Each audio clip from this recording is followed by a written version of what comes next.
हल्ला बोल में चर्चा आप इस बात पर देख रहे हैं कि क्या 2014 की जो राजनीति होगी, 2014 में जो मुकाबला होगा वो शेर और एक चिड़िया के बीच में होने वाला है, यानी कि मोदी और राहुल गांधी। हमारे साथ चार खास मेहमान इस वक्त जुड़े हुए हैं। किरीट सोमैया हैं बीजेपी की तरफ से, रीता बहुगुणा जोशी कांग्रेस का पक्ष रख रही हैं, साथ ही एनसीपी की तरफ से महेश तपासे जी हैं हमारे साथ और नलिनी सिंह जी हैं।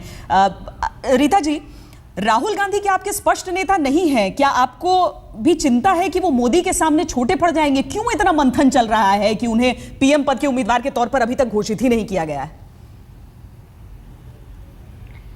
देखिए, राहुल जी का बयान आ चुका, उन्होंने अपना इंटरव्यू दिया, आपने स्पष्ट देखा। हमारी बहुत ही लोकतांत्रिक पार्टी और सीडब्ल्यूसी तय करती है, हमारा हाईकमान तय करता है कि किस कदम पर क्या घोषणा पार्टी को करनी है, खासतौर से चुनाव के संबंध में। अब कल हमारी एआईसीसी की बैठक है, उसमें मंथन होगा और हम कोई सिंगल व्यक्ति की पार्टी नहीं है, एक व्यक्ति की पार्टी नहीं है। लेकिन मैं थोड़ा सा एक टिप्पणी करना चाहूंगी आपकी अनुमति से कि सोमैया जी की बात पर, जिन्होंने कहा देश के हालात इतने बिगड़े हुए हैं, लोग देखना नहीं चाहते और बाकी सब बहुत अच्छा। मैं इनसे पूछना चाहती हूँ, आप भ्रष्टाचार का मुद्दा उठा रहे हैं, येदियुरप्पा को वापस ले लेते हैं। आप भ्रष्टाचार का मुद्दा उठाते हैं, तीन मंत्री मोदी जी की सरकार में ऐसे बैठे जिन पर सैकड़ों करोड़ के घोटालों का, हत्याओं के भी मुकदमे पड़े हुए हैं और बाबूलाल बुखारिया को तो सजा हो चुकी। सोलंकी जी पर 400 करोड़ का घोटाला, अभी बैठे हुए हैं, चार्जशीट फाइल नहीं हो रही। तो बात वो करे जो समझ में आए। सोशल मीडिया आपने कहा, अच्छा चलिए ना, उन सारी चीजों का फैसला होते रहता है यहाँ पर। रीता जी, हम जिस चीज की बात कर रहे हैं, अच्छा सुनिए, आप चाहती हैं कि वो पीएम पद के उम्मीदवार बन जाए राहुल गांधी? सोशल मीडिया पर, सॉरी, आप व्यक्तिगत तौर पर चाहती हैं कि राहुल गांधी पीएम हो? निश्चित रूप से इस देश के सभी कांग्रेस जन, सभी नेता प्रांतीय स्तर पर, राष्ट्रीय स्तर पर चाहते हैं कि उनकी घोषणा हो, लेकिन यह निर्णय सीडब्ल्यूसी को लेना है। आप उनमें से एक है जो एक आम जनता के तौर पर आप चाहती हैं कि राहुल गांधी के नाम की घोषणा हो चुनावों से पहले? निश्चित रूप से कांग्रेस के एक नेता के रूप में, आज से नहीं, मैं तो बहुत सालों से कह रही हूँ कि राहुल गांधी जी ही प्रधानमंत्री के हमारे उम्मीदवार बनने चाहिए, क्योंकि हमारा वो नेतृत्व कर रहे हैं और ये तो जनता तय करेगी। क्योंकि जब चुनाव होता है तो सिर्फ एक व्यक्ति को देखकर नहीं, पूरी पार्टी को देखकर भी होता है। और कांग्रेस पार्टी को जब आप लोगों ने नकारा है, जब भारतीय जनता पार्टी ने, विपक्ष ने नकारा है, तब तो कुछ ज्यादा सीटें लेकर आई है। उम्मीद पर दुनिया कायम है। लेकिन महेश जी, क्या ये त्रासदी नहीं कि कहने को ये यूपीए है, कहने को सुशील शिंदे जैसे नेता होते हैं जो आगे आकर कहते हैं कि दिल्ली की राजनीति का शिकार हो गए हैं शरद पवार, लेकिन उसके बावजूद अगर एक प्रधानमंत्री पद के उम्मीदवार के तौर पर किसी नाम की चर्चा होती है तो उस नाम के साथ गांधी जुड़ा होना चाहिए? देखिए, पहले तो यूपीए का कोई प्राइम मिनिस्टरियल कैंडिडेट के बारे में किसी प्रकार की चर्चा हुई नहीं है। जो मीडिया रिपोर्ट्स आ रहे हैं वो कांग्रेस पार्टी की अंदरूनी चर्चा है, अंदरूनी उनकी बैठक है। अब कांग्रेस पार्टी एक स्वतंत्र पार्टी है, यूपीए का सबसे बड़ा दल है, वो अपना नेता खुद चुन सकते हैं, उनको पूरा अधिकार है। उसमें यूपीए की किसी पार्टी ने इंटरफेयर करने की आवश्यकता नहीं है। लेकिन अगर 2014 के प्राइम मिनिस्टरियल कैंडिडेट की अगर बात करेंगे तो इस प्रकार का कोई प्रस्ताव कि फलाना प्राइम मिनिस्टर का यूपीए का कैंडिडेट होगा, इस प्रकार का कोई प्रस्ताव यूपीए के घटक पक्षों के पास नहीं आया हुआ है। कांग्रेस पार्टी में अभी जैसे आप टीवी चैनल पे बता रहे थे कि ऐसी कोई परंपरा नहीं है कि किसी भी इलेक्शन के पहले प्राइम मिनिस्टर या चीफ मिनिस्टर कैंडिडेट को डिक्लेयर किया जाए, ऐसी कोई परंपरा इसके पहले तो सुनी नहीं है। लेकिन अगर आज किसी को करते हैं तो शायद जब यूपीए के बाकी अन्य दलों के पास उस प्रकार का प्रस्ताव आएगा तो हम अपनी बात रखेंगे। आपके हिसाब से घोषणा होनी चाहिए, स्थिति बेहतर होगी यूपीए की? देखिए, इसके ऊपर जब प्रस्ताव आएगा उसके ऊपर हम अपनी बात रखेंगे। अभी आपने सोचा नहीं है? किरीट सोमैया जी, सब राशन पानी लेकर चढ़ गए थे भारतीय जनता पार्टी पर जब ये बात हो रही थी कि क्या मोदी को उम्मीदवार के तौर पर? का कहना है, रीता जी एक बार किरीट जी से, मैंने कहा कि कांग्रेस पार्टी अपना नेता डिक्लेयर करेगी। चलिए ठीक है, वो प्रधानमंत्री पद का उम्मीदवार हो ना हो, लेकिन अपना नेता डिक्लेयर करेंगे। लेकिन किरीट सोमैया जी, आप लोगों के पीछे पड़े थे कि घोषित करो पीएम पद का उम्मीदवार, आपके कितने सहयोगी छोड़ के भाग गए आप लोगों को। आपके नाम पर आई तो मजबूरी हो गया, उनके लिए देखिए परंपरा, उनकी परंपरा नहीं थी, आप लोग आ गए उस झांसे में, आपने घोषित कर दिया नाम। भारतीय जनता पार्टी ने स्पष्ट कर दिया, हमने अपने विचार, नेता दोनों घोषित कर दिया। और आप देख रहे हो कि धीरे धीरे मोदी जी का नाम घोषित करने के बाद में 3 महीने में भारतीय जनता पार्टी भारतीय जनता पार्टी के समर्थक और देश की जनता में एक आत्मविश्वास का वातावरण तैयार हो गया। अब राहुल गांधी और नरेंद्र मोदी की तुलना ही नहीं हो रही है। तो बिंदु यह है कि देश का नेतृत्व कौन करे, एक विजनरी विकास वाला नेता होना चाहिए। और धीरे धीरे अन्य पार्टी, ये तो एक बात है, लेकिन जनता ये अब ये मानने लगी है कि मोदी अगले प्रधानमंत्री होने वाले हैं। इसलिए भारतीय जनता पार्टी को मोदी का नाम घोषित करने के कारण गर्व का एहसास हुआ है, कभी अफसोस नहीं हुआ है। नलिनी सिंह जी, एक तरफ दुहाई दी जा रही है कांग्रेस की तरफ से कि परंपरा नहीं है तो यूपीए का हम नहीं बताएंगे कौन है प्रधानमंत्री पद का उम्मीदवार। परंपरा एक तरफ है, लेकिन दूसरी तरफ है वो हकीकत जो सबको पता ही होता है कि कौन बनने वाला है उस तरफ से प्रधानमंत्री। तो इसमें अगर राहुल गांधी को लेकर इतना पसुपेश नजर आ रहा है, इसमें क्या पढ़े हम?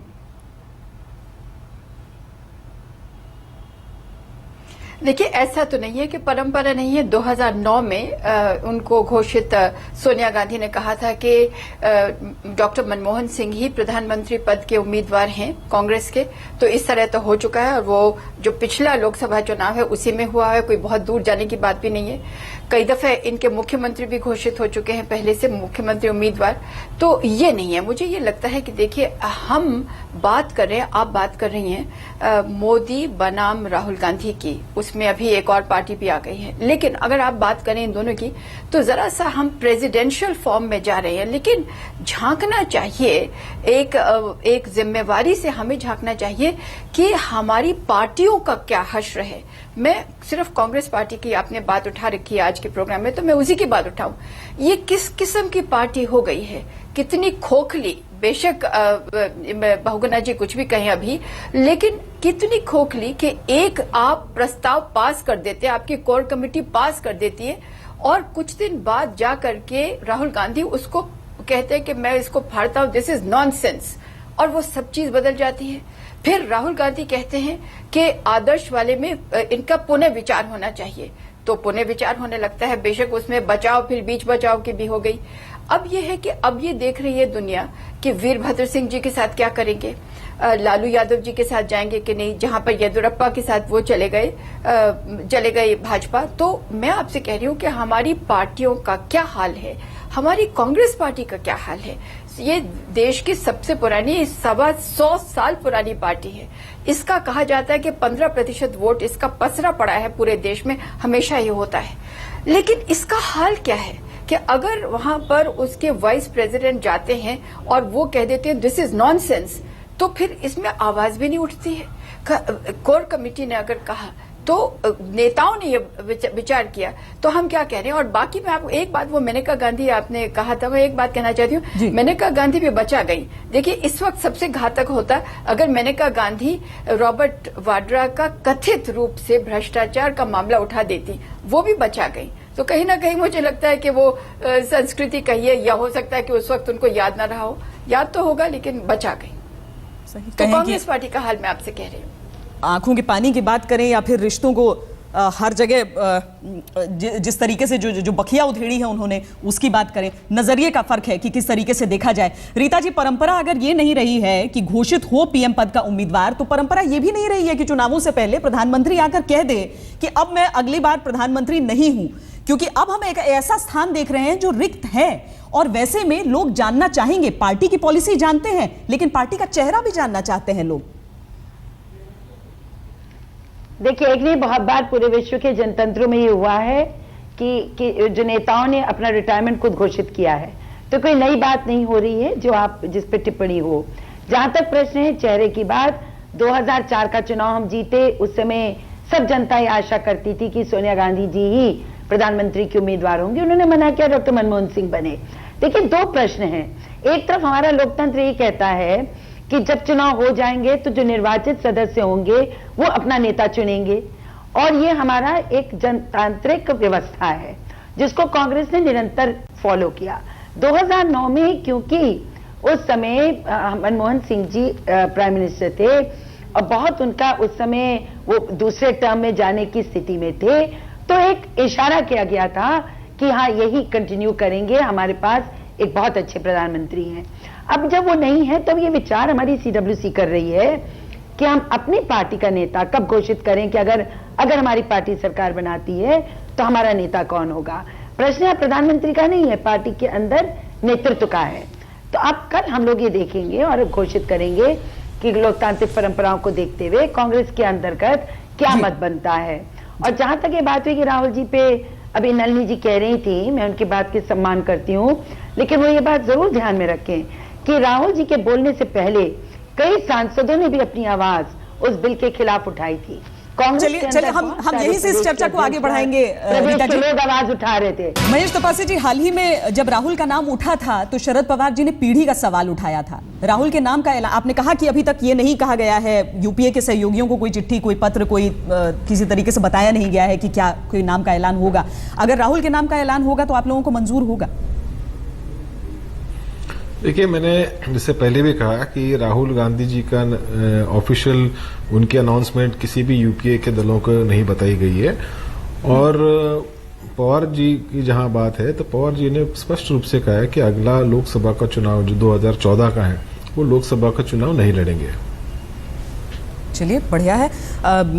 आखिरी में किरीट सुमैया जी, आपसे ये जान लेना चाहूंगी कि आपका उम्मीदवार तो घोषित है, आपके हित में क्या है कि सामने गुमनाम लड़ाई आप लड़ें या राहुल गांधी के नाम का ऐलान हो जाए, और हो जाए दो हाथ?